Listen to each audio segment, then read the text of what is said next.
அனைவருக்கும் வணக்கம். ஐந்து கரத்தனை ஆனை முகத்தனை இன்றின் இளம்பிரை போலும் மேய்ச்சினை நந்தி மகந்தனை ஞான கொழுந்தினை புந்தியில் வைத்து போற்றுகின்றேன். குரு பிரம்மா குரு விஷ்ணு குரு தேவா மகேஸ்வரா குரு சாஷாத் வரபிரம்மா தஸ்மே ஸ்ரீ குருவே நமோ நமக.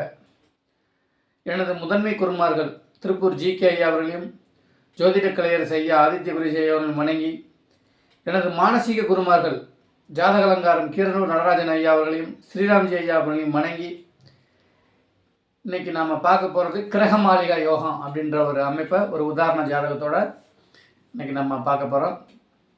கிரகமாளிகா யோகம்னா 6 கிரகங்கள் 5 கிரகம் அல்லது 6 கிரகம் அப்படியே தொடர்ச்சியாக எந்த ஒரு கிரகங்களுக்கும் இடையில எந்த ஒரு ராசியுடலையும் விடாமல் தொடர்ச்சியாக இருக்கிறது தான் கிரகமாளிகா யோகா அமைப்பு. ஒரு சில ஜாதகங்களில் 6 கிரகம் 7 கிரகம் 8 கிரகம், சில ஜாதகங்கள்லாம் பார்த்தோம்னா 9 கிரகமே அப்படியே வரிசையாக 9 ராசி கட்டங்கள்லையும் இருக்கும். பொதுவாக 5 கிரகங்களுக்கு மேல் 5 கட்டங்களுக்கு மேலே இருந்துச்சுன்னா அது கிரகமாளிகா யோகமாக செயல்படும். ஏன்னா தொடர்ச்சியாக அந்த ராகு கேதுக்கள் 1 7 அப்படி இருக்கக்கூடிய அமைப்பில் மற்ற கிரகங்கள்லாம் அப்படியே வரிசையாக அதோட அமைப்பில் இருக்கும்போது மிகப்பெரிய அமைப்பு ஜாதகர்களுக்கு நல்ல வாய்ப்புகளை கொடுக்கும். அதுவும் 9 கிரகங்களும் 9 ராசி கட்டங்களில் யாரோ ஒருத்தருக்கு அத்திப்புத்தாமல் சில வருடங்களில் அந்த மாதிரி கிரக அமைப்புகள் வந்திருக்கும். பொதுவாக இப்போ நாம் பார்க்க போகிறது 8 கிரகம். இது 1978 5வது மாதம் 20ஆம் தேதி அந்த அமைப்புகள் இருந்தது.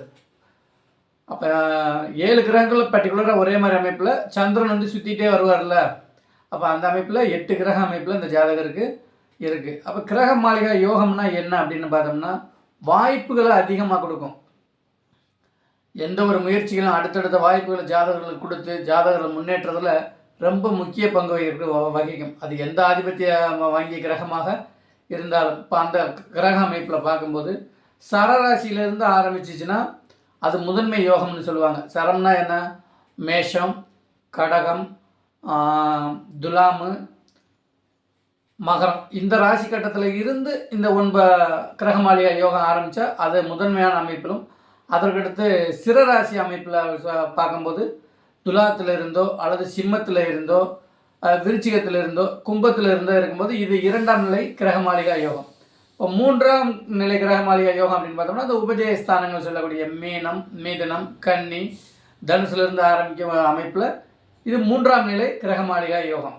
அதற்கு அடுத்தபடியாக 1 5 9 நம்மளோட லக்கணத்துக்கு 1ஆம் இடத்துல இருந்தோ இல்லை 5ஆம் இடத்துல இருந்தோ 9ஆம் இடத்துல இருந்தோ இந்த கிரகமாளிகை ஆரம்பித்தாலும் அதுவும் முதன்மையான அமைப்பாகவும், 4 7 10 அப்படின்ற கேந்திர அமைப்புகளில் இருந்த கிரகமாளிகா யோகம் தொடங்குதுன்னா அது 2ஆம் நிலையாகவும், 3 7 11 அப்படின்ற உபஜயஸ்தான அமைப்புகளில் இருந்து இது பண்ணுறது அது 3ஆம் நிலையாகவும் கிரகமாளிகா யோகங்கள் செயல்படுகின்றன.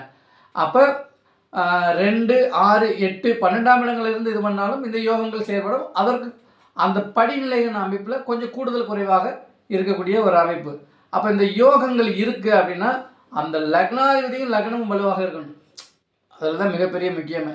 எவ்வளோ பெரிய யோகங்கள் சிறப்பாக ஒரு ஜாதகருக்கு இருந்தாலும் அந்த யோகத்தை அனுபவிக்கக்கூடிய யோகிதை அந்த லக்னாதிபதிக்கு கண்டிப்பாக இருக்கணும்.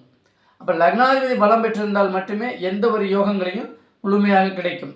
இப்போ லக்னாதிபதி வலுவில்லாமல் இருக்க அமைப்பில் என்ன செய்யும் அப்படின்னா அதை விட குறைச்சி கிடைக்கும். அப்படி இருந்தும் வாய்ப்புகள் கிடைக்கும். அந்த கிரகங்களோட தசாபுத்திகள் அந்த கிரகங்கள் அப்படியே கிரகமாளிகைனா மாலையில் நம்ம பூ வச்சு கட்டுற மாதிரி வரிசை அப்படியே அடுக்கடுக்கா அப்படின்ற அமைப்பில் இப்போ பார்த்தீங்கன்னா பாருங்கள், கேது, புதன், சூரியன், சுக்கிரன், குரு, செவ்வாய், சனி, கேது, சந்திரன், இப்போ 8 வீட்லேயுமே கிரகங்கள் இருக்குது வரிசையாக. 9 கிரகங்களில் 8 கிரகங்கள் அப்படியே 8 வீட்டில் அப்படியே அமர்ந்துருச்சு. அதில் குருவன் சுக்கிரன் மட்டும் 2 பேர் இணைஞ்சிருக்காங்க. மற்ற எல்லா கிரகங்களுமே தனித்தனியாக அப்படியே வரிசையாக இருக்கக்கூடிய அமைப்பு கிரகமாளிகா யோகா அமைப்பு. இப்போ இந்த ஜாதகர் பிறந்தது தனுசு லக்னம், லக்னத்துக்கு 4, அதாவது 4 இருந்து ஒரு இந்த கிரகமாளிகா யோகம் நமக்கு தொடங்குனா இது சதுர்த்தி மாளிகா யோகம் அப்படின்னு அமைப்பில் சொல்லுவாங்க. இப்போ 4 கேது, 5 புதன், 6 சூரியன், 7 சுக்கிரன், குரு, 8 செவ்வாய், 9 சனி, 10 கேது, 11 பௌர்ணமிக்கு நிகரான சந்திரன் திரையோதசி திதியில் பிறந்த அமைப்பில். அப்போ இந்த மாதிரி அமைப்பில் உள்ள ஜாதகர்களுக்கெல்லாம் தொழில் அமைப்புகளாக இருக்கும், அரசியல் அமைப்புகளாக இருக்கட்டும், வேலை வாய்ப்புகளாக இருக்கட்டும், அடுத்தடுத்த வாய்ப்புகள் வந்துகிட்டே இருக்கும். அப்போ இந்த வாய்ப்பு லக்னமும் லக்னாதிபதியும் வலுத்திருக்க அமைப்பில் அந்த யோகங்களையும் அந்த வாய்ப்புகளையும் ஜாதகர் சரியாக பயன்படுத்தி ஒரு யாராலையும் எதிர்பார்க்க முடியாத அளவுக்கு பொருளாதார அமைப்பிலும் அதிகார அமைப்பிலையும் கௌரவம் அந்தஸ்து அமைப்பிலையும் மிகப்பெரிய அமைப்புக்கு போயிடுவாங்க. இவங்க போகிற இடத்துல யாரை பார்த்தாலும் கையெடுத்து கும்பிடக்கூடிய ஒரு தகுதியை இந்த ஜாதகர்களுக்கு கொடுக்கும். அப்போ அவ்வளோ பெரிய ஒரு மதிப்பு மிக்க இந்த யோகம் அப்படின்னா எல்லாருக்கும் கிடைக்குதா அப்படின்னா கிடையாது. யாரோ ஒருத்தருக்கு அத்திப்புத்தார் போல் கிடைக்கும். அதுலேயும் பாருங்கள், அவருக்கு 8 கிரகம். இதுவரைக்கும் நான் பார்த்த ஜாதகங்களில் இது 2வது அந்த ஜாதகம். இன்னொருத்தருக்கு வந்து 7 கிரக அமைப்புகள் இருந்தது. இப்போ இந்த ஜாதகருக்கு வந்து 8 கிரகமும் வந்து 8 வீட்டில் அப்படியே மாலையாக கட்டக்கூடிய அமைப்பில் இருக்கக்கூடிய அமைப்பில் இந்த கிரகமாலியா யோகம் இந்த ஜாதகரை பிறக்கும்போதே யோகத்தில் பிறந்த ஜாதகங்கள். ராகுவின் தசையில் தான் அவர் பிறந்தார். அதற்கு அடுத்து குரு தசை, சனி தசை, அடுத்தடுத்து வரக்கூடிய தசைகள் எல்லாம் அந்த கிரகமாலியா யோகா அமைப்பிலையும் லக்னமும் லக்னாதிபதியும் வலுவிழந்திருக்கிற அமைப்பை வலுவாக இருக்கக்கூடிய அமைப்பில் மிகப்பெரிய யோகத்தை இந்த ஜாதகர் கிடைச்சிருக்காரு. இன்றைக்கி வரைக்கும் ஜாதகர் தரையில் நடந்து போனது கிடையாது. அந்த அளவுக்கு பொருளாதாரம் மிக்க ஒரு அமைப்பை இந்த கிரக அமைப்புகள் கொடுத்தன.